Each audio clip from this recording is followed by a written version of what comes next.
question, c'est commun dans l'hémostase.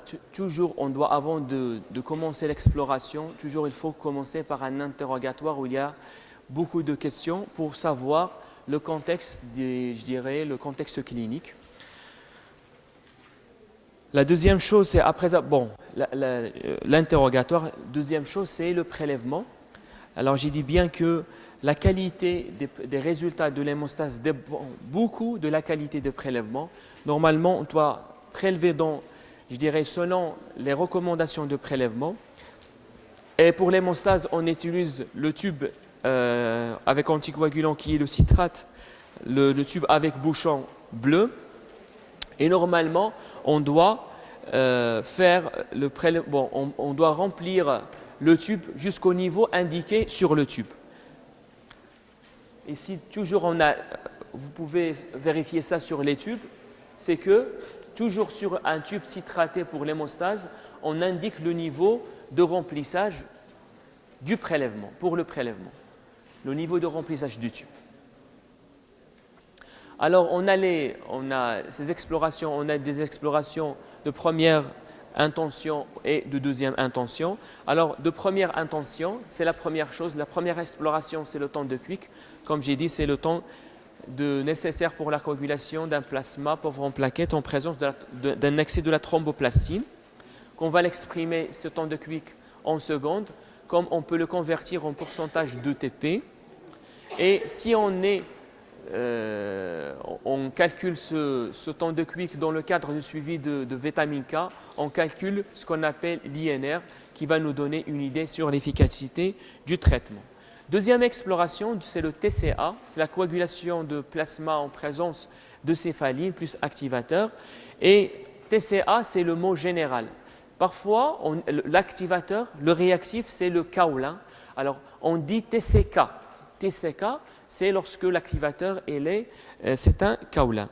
Alors, j'ai dit qu'on va calculer on va mesurer ce temps. Et normalement, chez les adultes, aussi bien pour l'homme et la femme, que la femme, on doit avoir un rapport qui est inférieur ou égal à 1,2. Si on a un rapport, il est au-delà de 1,2, c'est un allongement de TCA. Bon, pour l'âge de pédiatrie, c'est en fonction de l'âge, on a les valeurs correspondantes. Et regardez que dans le premier mois, ce rapport, il est physiologique, mais on peut avoir un rapport qui peut aller jusqu'à 1,6 et c'est physiologique. C'est pour ça, en pédiatrie, normalement, on doit vérifier les valeurs correspondantes pour chaque âge. Alors, le TCA, il se passe en deux temps, comme j'ai dit. C'est qu'on met avec un volume de plasma, la céphaline qui représente les phospholipides, plus l'activateur pour donner le temps pour on aura l'activation surtout du facteur 12 à partir de la précalécréine. Puis, après un certain temps d'incubation, 3 minutes, on ajoute le calcium et on démarre le chronomètre jusqu'à la formation du caillot dans le tube et on va lire le temps dans lequel on a pu avoir ce caillou de la coagulation. Bon, ça c'est le protocole de la méthode manuelle pour le TCA.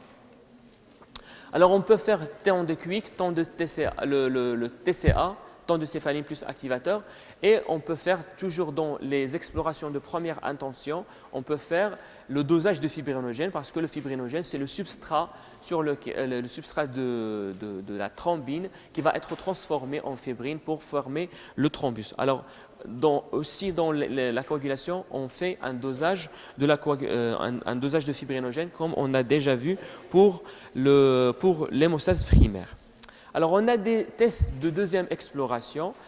Alors, si on est dans un contexte d'hémorragie, on suspecte un déficit en facteurs, on dose ce qu'on appelle l'activité des facteurs de la coagulation.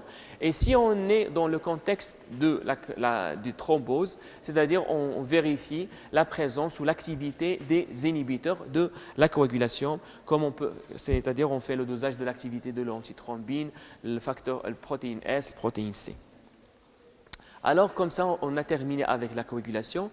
Il nous reste la fibrinolyse. Comme j'ai dit, que si ce processus de la coagulation va être sans contrôle, en plus des inhibiteurs, normalement, on peut avoir un dépôt excessif de cailloux de fibrine. C'est pour ça qu'on a la fibrinolyse qui va permettre de régresser le caillou. Deuxième chose, c'est que pour garantir toujours la perméabilité du vaisseau. Alors, quels sont les acteurs de la fibrinolyse?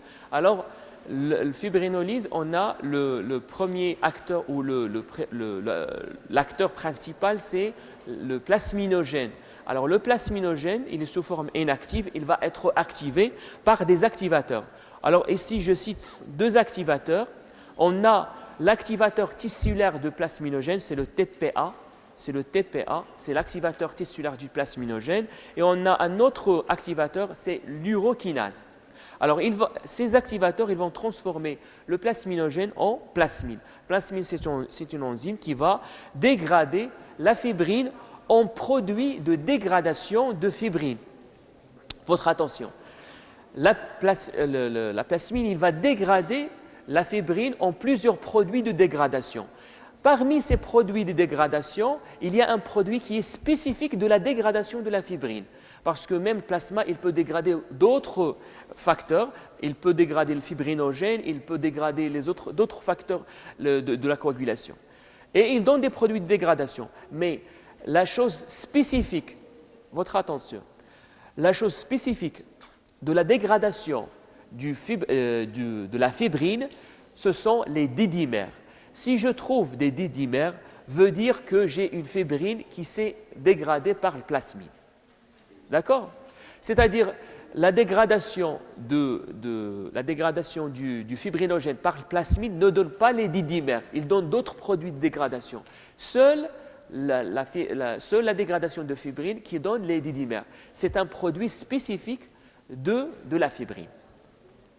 Comme on a des acteurs, on a des inhibiteurs. Ici, on a un inhibiteur qui s'appelle le PAI. C'est l'inhibiteur de l'activateur du plasminogène, c'est-à-dire il inhibe le TPA.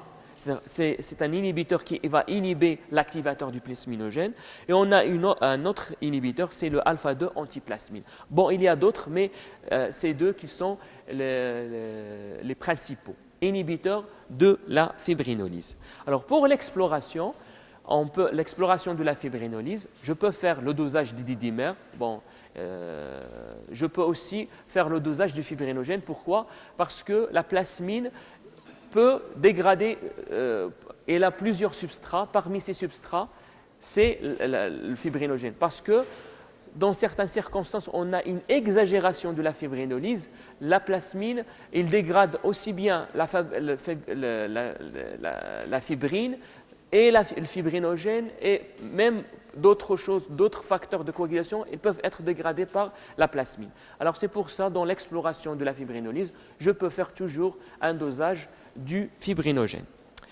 Aussi, on a le dosage de le plasminogène, le dosage de l'activateur tissulaire de plasminogène, l'inhibiteur de l'activateur tissulaire du plasminogène et l'antiplasmine. Bon. Alors, je crois que j'ai terminé l'exploration de la fibrinolyse. Juste ici, certaines circonstances pour interpréter ou voir comment on peut expliquer les résultats de ces explorations. Alors, comme j'ai dit, devant l'allongement isolé de temps de Quick, votre attention. Si j'ai un allongement isolé de temps de Quick, alors le TP sera bas ou au normal? Si le temps de Quick il est allongé, TP très bien, sera inférieur à 70%. Un temps de Quick normal avec un temps de Quick allongé avec un TCA qui est normal. C'est-à-dire on a le tronc commun, il est normal. De la coagulation in vitro, il est normal. Alors, la première chose que je peux expliquer cet allongement isolé de temps de Quick, première chose, c'est le déficit en facteur 7. Bon, temps de Quick allongé, TCA anormal, je peux évoquer le déficit en facteur 7. Deuxième chose, l'insuffisance hépatocellulaire. Pourquoi? Parce que, surtout, si je dirais, cette insuffisance est débutante, j'aurai des conséquences au début sur le TCA. Pourquoi? Parce que la durée de vie de 7, elle est raccourcie par rapport aux autres facteurs vitamino K dépendants. Parce que si j'ai une insuffisance hépatocellulaire, les conséquences, j'aurai une production des vitamines K dépendants qui sera basse. C'est pour ça, devant cette situation, je peux évoquer l'insuffisance hépatocellulaire, surtout dans ces premières étapes. Deuxième chose, hypovitaminose. Aussi, on peut avoir ce contexte et on peut avoir, lorsqu'on va démarrer, un AVK, surtout au début, j'aurai un temps de QI qui est allongé avec un TCA qui est normal. Deuxième cas de figure, c'est un TCA qui est allongé, mais un temps de QI qui est normal. C'est-à-dire, je peux avoir... Alors, la première chose, c'est que le TCA, il est sensible à un traitement qui est l'héparine non fractionnée. C'est-à-dire, si quelqu'un, si on donne à un patient l'héparine, dans la première chose, pour suivre ce médicament, c'est le TCA qui va s'allonger. La deuxième chose, c'est qu'on va regarder le problème des déficits en facteurs. Alors, on peut avoir le déficit en facteur 8, et on peut avoir ça dans le contexte de l'hémophilie A. On peut avoir ça, le déficit en facteur 9, c'est le contexte de l'hémophilie B. On peut avoir les déficits en précalicréine, en 12, en déficit en facteur 12 et en facteur 11. Et j'ai dit que pour le déficit en précalicréine et kininogène de poids moléculaire et facteur 12, on n'a pas des signes hémorragiques. Même le TCA il est allongé, on n'a pas cliniquement, le patient il est asymptomatique. Mais le déficit en facteur 11, il est hémorragique. Pour les trois, nous ne sommes pas hémorragie par. Mais le facteur 11, il est hémorragie par. Il donne des signes d'hémorragie. On a certaines circonstances un petit peu particulières, c'est que parfois, on a des anticorps qui peuvent reconnaître certains facteurs de coagulation. Et on parle de ce qu'on appelle des anticorps circulants et ils peuvent être manifestés par un TCA qui est allongé.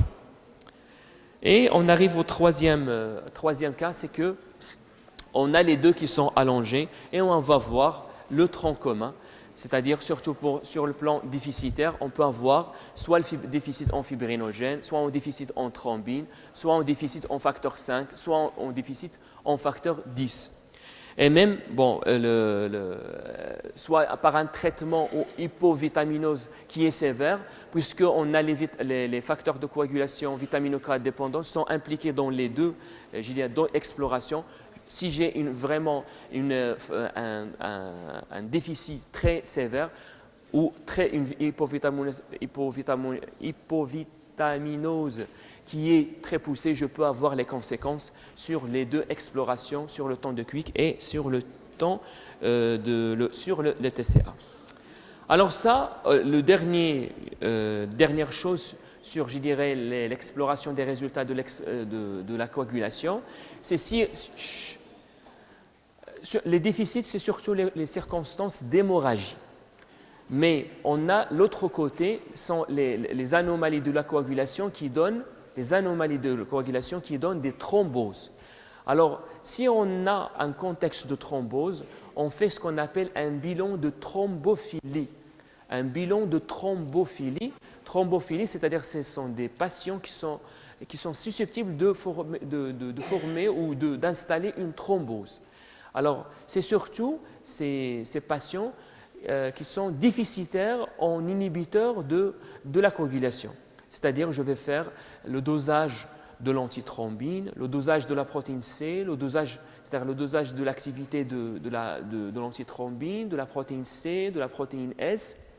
Aussi, on a des circonstances de thrombose liées à certaines mutations. Alors ici, je cite deux mutations.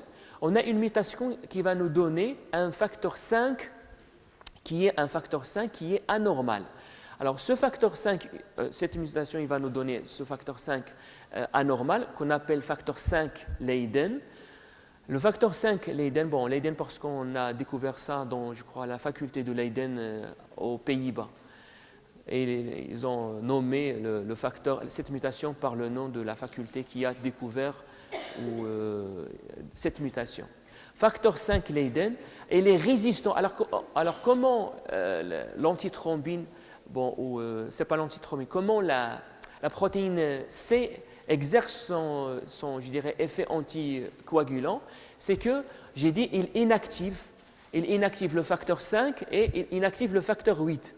Alors, si j'ai un facteur 5 Leiden, un facteur 5 muté, alors il est anormal, la protéine C n'arrive pas à le désactiver parce qu'il est anormal. Et par conséquent, s'il n'arrive pas à l'activer, on n'aura pas une action inhibitrice et par conséquent, on aura une tendance vers des thromboses.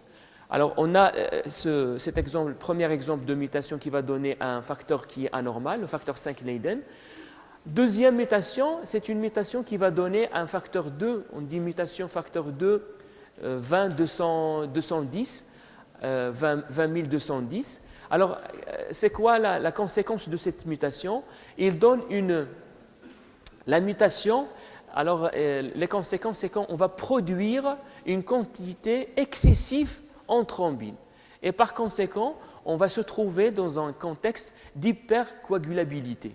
Et par conséquent, on aura tendance vers les thromboses. Et bon, c'est ça qui compose ce qu'on appelle le bilan de thrombophilie. On cherche ces paramètres pour voir pourquoi. Bon, on a même d'autres paramètres, mais bon, ici j'ai cité seulement ces 6 paramètres ou 7 paramètres. Mais on a d'autres choses parce que parfois on cherche aussi ce qu'on appelle les anticorps antiphospholipides parce que leur présence et les anticorps antiphospholipides, ils donnent des thromboses. Et comme ça, on a terminé l'hémostase. Alors, avant de passer, bon, je vais vous montrer, on va faire ensemble la correction de l'examen de l'année dernière. Est-ce que vous avez, s'il vous plaît, des questions avant de passer à la correction? Non?